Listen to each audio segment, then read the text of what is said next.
Welcome to my YouTube channel মনীষীদের বাণী। Hello বন্ধুরা, কেমন আছেন আপনারা? আশা করি সবাই ভালো আছেন। তো আমার নাম রাহুল দাস। আজকে আমি ভিডিওতে আপনাদের শোনাবো মা সারদা দেবী জীবনী, যা আপনাদের মন জয় করবে। তো চলুন বন্ধুরা, দেরি না করে ভিডিওটি শুরু করা যাক। ভূমিকা: ভারতের আদর্শ মহীয়সী রমণীর মধ্যে অন্যতম, যিনি ভালোবাসা দিয়ে জগৎকে আপন করে নিয়েছিলেন, তিনি হলেন শ্রী শ্রী মা সারদা দেবী। 19 শতকের বিশিষ্ট বাঙালি হিন্দু ধর্মগুরু রামকৃষ্ণ পরমহংসদেবের সাধন সঙ্গিনী ও পত্নী ছিলেন। এই মহীয়সী নারী তারা উভয়েই অবিচ্ছিন্ন ব্রহ্মচর্য পালন করে অতিবাহিত করেছিলেন তাদের সম্পূর্ণ জীবদশা। মা সারদা তার সমগ্র জীবন স্বামী এবং তার আধ্যাত্মিক সন্তানদের প্রতি সেবায় ও আত্মত্যাগে নিজেকে উৎসর্গ করেছিলেন। শ্রীরামকৃষ্ণের শিক্ষকগণ সারদা মাকে মাতৃ আসনে বসিয়েছিলেন এবং গুরুর প্রয়াণে পরবর্তীকালে মায়ের কাছে ছুটে এসেছিলেন উপদেশ এবং উৎসাহ লাভ করার আশা নিয়ে। সারদা মা তার জীবদ্দশায় এবং জীবন পরবর্তীকালে ও তার ভক্তদের কাছে মহাশক্তির আধার হিসেবে পূজিত হয়ে এসেছেন। জন্ম ও বংশ পরিচয়: হিন্দু পঞ্জিকা হিসাবে অগ্রহায়ণ মাসের কৃষ্ণা সপ্তমী তিথিতে, বাংলা 1260 সনের 18 পৌষ এবং ইংরেজি তারিখ হিসেবে 1853 সালের 22 ডিসেম্বর পশ্চিমবঙ্গের বাঁকুড়া জেলার বিষ্ণুপুর মহকুমার জয়রামবাটির এক গরিব ব্রাহ্মণ পরিবারে সারদা দেবী জন্মগ্রহণ করেন। তার পিতার নাম ছিল রামচন্দ্র মুখোপাধ্যায় ও মাতার নাম ছিল শ্যামাসুন্দরী দেবী।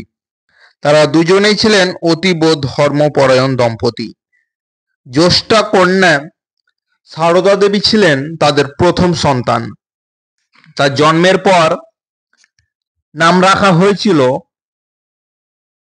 ক্ষেমংকরী এবং পরে সেই নামটি পরিবর্তন করে রাখা হয় সারদামণি।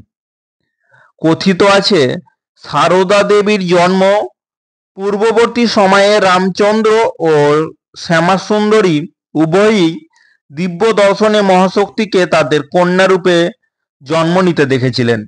শৈশব: অত্যন্ত সরল ও সাদাসিধে জীবনযাপন করতেন ছোট সারদামণি।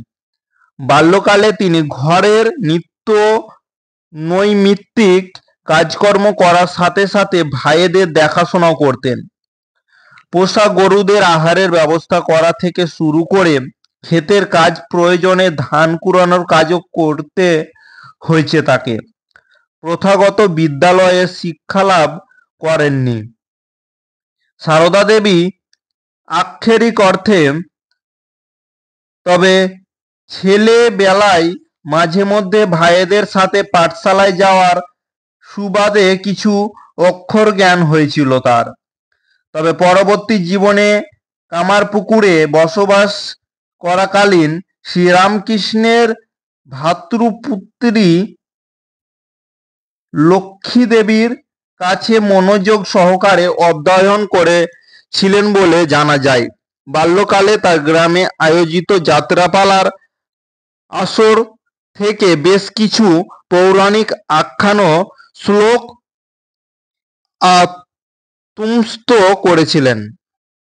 কথিত আছে যে শৈশবে পুতুল খেলার সময় লক্ষ্মী ও কালীর মূর্তি গড়ে খেলার ছলে পূজা করতেন সারদামণি। সেই সময় তার বিধিব দিব্য দর্শন ও অভিজ্ঞতা হয়ে থাকত। ছোটবেলা থেকেই মহামায়া ধ্যানে রত থাকতেন তিনি। বিবাহ: মাত্র 5 বছর বয়সেই 23 বছরের যুবক ধর্মপ্রাণ রামকৃষ্ণ পরমহংসদেবের সাথে সারদামণি বিবাহ বন্ধনে আবদ্ধ হন। কঠোর ব্রহ্মচর্য অনুশীলনরত শ্রীরামকৃষ্ণের মা ও দাদারা মনে করেছিলেন যে বিবাহ পরবর্তী জীবনে তার সাংস্কারিক ক্ষেত্রে মন বসবে। তবে নাবালিকা সারদা দেবী বিবাহের পরবর্তীতে বেশ কিছুকাল পিতামাতার তত্ত্বাবধানে ছিলেন। শ্রীরামকৃষ্ণ দক্ষিণেশ্বরে প্রত্যাবর্তন করলে প্রায় 9 বছর পর 14 বছর বয়স্কা সারদা দেবী প্রথমবার তার স্বামী দর্শন হেতু কামারপুকুরে আসেন। সেই সময়কালে সারদা দেবী 3 মাস শ্রীরামকৃষ্ণের সঙ্গে বাস করেন এবং তখন থেকে ধ্যান ও আধ্যাত্মিক জীবনের প্রয়োজনীয় নির্দেশে তিনি লাভ করেন শ্রীরামকৃষ্ণের কাছ থেকে। সারদা দেবীর যখন 18 বছর বয়স তখন তিনি অবগত হয়েছিলেন যে তার স্বামী পাগল হয়ে গেছেন।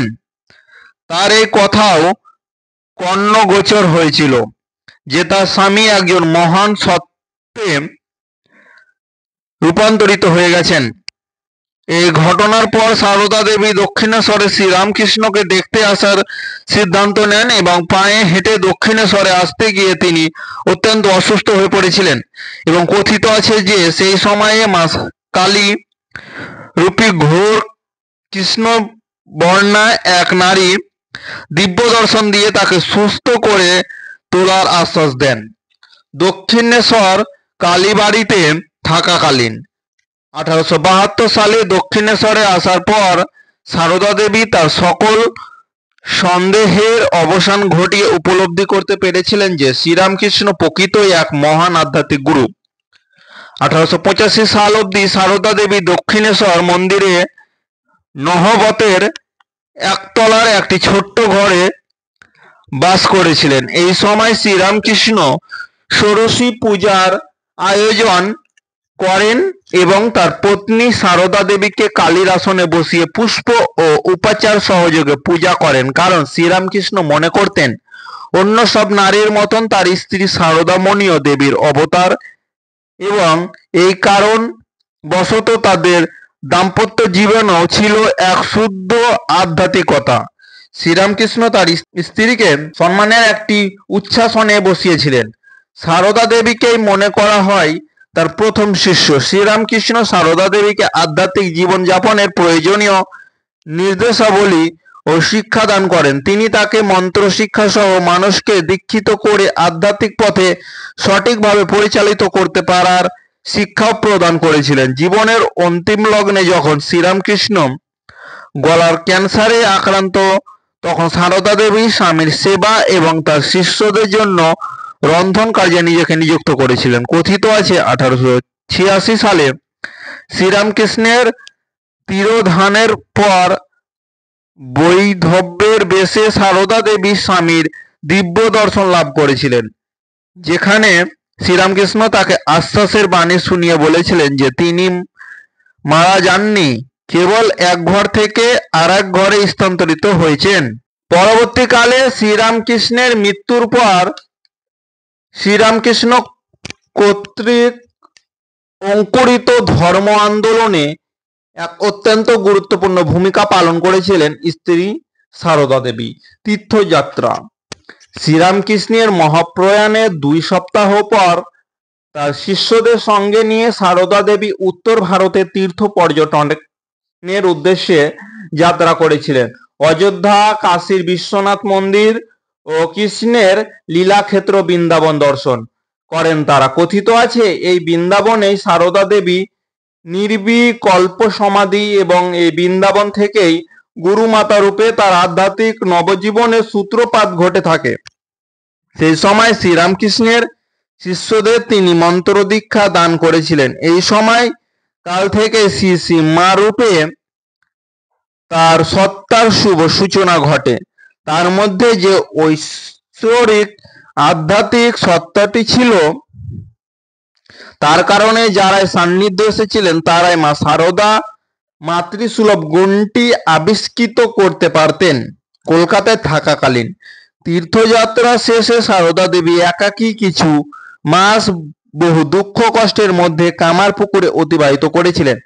1888 সালে শ্রীরামকৃষ্ণের শিষ্যরা মা সারদাকে কলকাতায় নিয়ে এসে থাকার বন্দোবস্ত করে দেন এবং পরবর্তীকালে কলকাতার বাগবাজারে তার জন্য স্থায়ী বাসভবনও নির্মাণ করানো হয়, যা মায়ের বাটি নামে পরিচিত।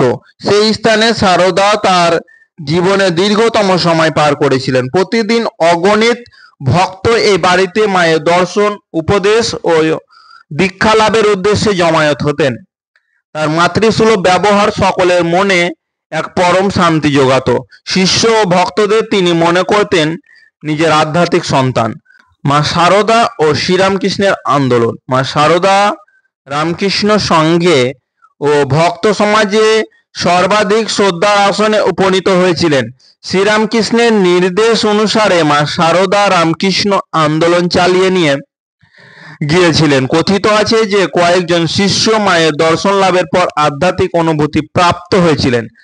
আবার কেউ কেউ তার সাক্ষাৎ দর্শনের আগে দেবী রূপে তার দর্শন প্রাপ্তি করেছিলেন। আবার কেউ কেউ স্বপ্নে তার থেকে দীক্ষাও লাভ করেছেন বলে কথিত আছে, যার মধ্যে অন্যতম ছিলেন মহান নাট্য ব্যক্তিত্ব গিরিশচন্দ্র ঘোষ। জীবনের অন্তিম লগ্ন। 1919 খ্রিস্টাব্দে জানুয়ারি মাসে মা শারদা জয়রামবাটির উদ্দেশ্যে যাত্রা করেন, যেখানে তিনি 1 বছর কাটান। জয়রামবাটিতে অবস্থানরত শেষ 3 মাস মায়ের স্বাস্থ্যের অবনতি ঘটে এবং 1920 সালের 27 ফেব্রুয়ারি গুরুতর অসুস্থ অবস্থায় তাকে কলকাতায় নিয়ে আসা হয়। পরবর্তী 5 মাস তিনি রোগ যন্ত্রণায় অত্যন্ত কষ্ট সহকারে জীবন অতিবাহিত করেন। 1920 সালের 20 জুলাই রাত 1:30টায় কলকাতার উদ্বোধন ভবনে মাতৃপ্রতিমে মহর্ষি রমণীর মহাপ্রয়াণ ঘটে। বেলুর মঠে গঙ্গার তীরে তার শেষকৃত্য সম্পন্ন করা হয়। এই স্থানটিতেই বর্তমানে গড়ে উঠেছে ঐতিহ্যমণ্ডিত শ্রী মা শারদা দেবীর সমাধি মন্দির। উপসংহার: শ্রী শ্রী শারদা মা ছিলেন সকলের মা, এই বিশ্বজগতের মা। স্বামী বিবেকানন্দ শারদা দেবীকে জীবন্ত দুর্গা বলে অভিহিত করেছিলেন। রামকৃষ্ণ মঠ ও মিশনের সন্ন্যাসীরা তাকে সংশজননী বলে জানতেন। কুসংস্কার ও শিক্ষার অভাবে বিভ্রান্ত ভারতের সাধারণ মানুষের মধ্যে আত্মবিশ্বাস ও চেতনা ফিরিয়ে আনার কাজে যখন স্বামী বিবেকানন্দ আসমুদ্র হিমাচল ক্রদব্রজে ঘুরে বেরিয়েছিলেন, তখন শারদা দেবী ছিলেন তার একমাত্র প্রেরণা। যেভাবে রামকৃষ্ণ পরমহংসদেবের ভক্তমণ্ডলী তাকে মাতৃজ্ঞানে পূজা করতেন, ঠিক তেমনি ভাবে শারদা দেবীও মমতাময়ী বিশ্বজননীর মতন সকলের দেখাশোনা করতেন, সকলের মঙ্গল কামনা করতেন। তার কাছে জাতপাতের কোনো ভেদাভেদ ছিল না। মায়ের যেমন কোনো বিকল্প হয় না, তেমনি মাতৃ সমশিষী শারদা মায়ের কোনো তুলনা নেই এই ধরণীতে। ভিডিওটি যদি আপনাদের ভালো লেগে থাকে তাহলে ভিডিওটিতে লাইক, কমেন্ট, শেয়ার করবে। আর এই ধরনের নতুন নতুন ভিডিও পেতে আমার চ্যানেলটাকে সাবস্ক্রাইব করতে একদম ভুলবেন না। দেখা হবে পরবর্তী কোনো ভিডিওতে। ভালো থাকবেন, সুস্থ থাকবেন। থ্যাংক ইউ, ধন্যবাদ।